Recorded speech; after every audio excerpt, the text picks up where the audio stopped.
अब की बार 400 पार এই শ্লোগানে বৰ্তমান সমাগত লোকসভা নিৰ্বাচনৰ ৰণসিঙা বজাইছে বিজেপি আৰু বৰ্তমান মই দেখুৱাইছোঁ এয়া ৰাজ্যিক বিজেপিৰ কাৰ্যালয় আৰু এক সুদৃশ্য পৰিৱেশ ইতিমধ্যে কলাক্ষেত্ৰত যিহেতু এখন গুৰুত্বপূৰ্ণ সভা অনুষ্ঠিত হৈ আছে আৰু তাৰ সমান্তৰালভাৱে বৰ্তমান এয়া হৈছে বাজপেয়ী ভৱনৰ সমীপৰ সন্মুখৰ যি দৃশ্য এয়া শাৰী শাৰী যিসকল বিজেপিৰ যিসকল মহিলা কৰ্মী তেওঁলোকে বিজেপিৰ ৰাজ্যিক সভাপতি জে.পি. নাড্ডা আৰু অন্যান্য নেতাবৰ্গক আদৰিবৰ বাবে সাজু হৈছে আৰু এতিয়া আমি দেখাইছোঁ যে কি ধৰণৰ এটা সুন্দৰ তেওঁলোকে পৰিৱেশ সৃষ্টি কৰিছে ইয়াত আমি দেখুৱাইছোঁ ফুলেৰে আদৰিব আৰু এই মুহূৰ্তত মোৰ কাষত উপস্থিত আছে সাংসদ পল্লৱ লোচন দাস।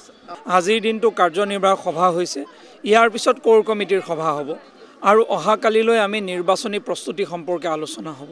তো আজিৰ সভাখন সকলোতকৈ গুৰুত্বপূৰ্ণ কাৰণ আজি মূল যিসকল ব্যক্তি সেইসকল কোৰ কমিটি যিসকল বুলি কোৱা যায় সকলো তাত থাকিব আৰু নাড্ডা ডাঙৰীয়া যিহেতু নিজে উপস্থিত থাকি তেওঁ সকলো বিষয়খিনি নিজে চালি জাৰি চাইছেতো অতি গুৰুত্বপূৰ্ণ। কোৱা হৈছে যে অব কি বাৰ 400 পাৰ, গতিকে এই শ্লোগানেৰে সকলো সাজু হৈছে আৰু আজি আমি তাৰে প্ৰতিফলন দেখা পাইছোঁ। চাওক আপুনি বিগত 5টা নিৰ্বাচনৰ যিটো চাইছে আপুনি ছত্তীশগড়ৰ নিৰ্বাচন, ৰাজস্থানৰ নিৰ্বাচন, মধ্যপ্ৰদেশৰ নিৰ্বাচনৰ যি অভূতপূৰ্ব ফলাফল তাৰে প্ৰমাণ কৰিছে যে নৰেন্দ্ৰ মোদীৰ প্ৰতি মানুহৰ ৰাইজৰ সমৰ্থন কেনেকুৱা।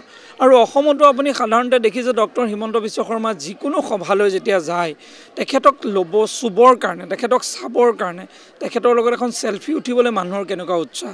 নৰেন্দ্ৰ মোদী ডাঙৰীয়া যেতিয়া সভা হয় আপোনালোকে দেখিছে লাখৰ কমত কেতিয়াও সভা অসমত হোৱা নাই। তো নৰেন্দ্ৰ মোদীৰ গ্ৰাফ সদায় বাঢ়ি গৈছে। আপুনি ভোটৰ পাৰ্চেণ্টেজ আমি কেলকুলেশ্যন কৰিছোঁ, আমি যদি 2016ত কিমান ভোট পাইছিলোঁ আপুনি যদি সেই দিনটোৰ পৰা কেলকুলেশ্যন কৰে আমাৰ ভোটৰ পাৰ্চেণ্টেজটো বাঢ়ি বাঢ়ি গৈ আছে, আমি কমা নাই। 14ৰ নিৰ্বাচনতকৈ 19ৰ নিৰ্বাচনৰ পাৰ্চেণ্টেজ আমাৰ বেছি হৈছে আৰু তেনেকৈ এইবাৰৰ আমি 24ৰ নিৰ্বাচনৰ পাৰ্চেণ্টেজ আৰু বাঢ়িব।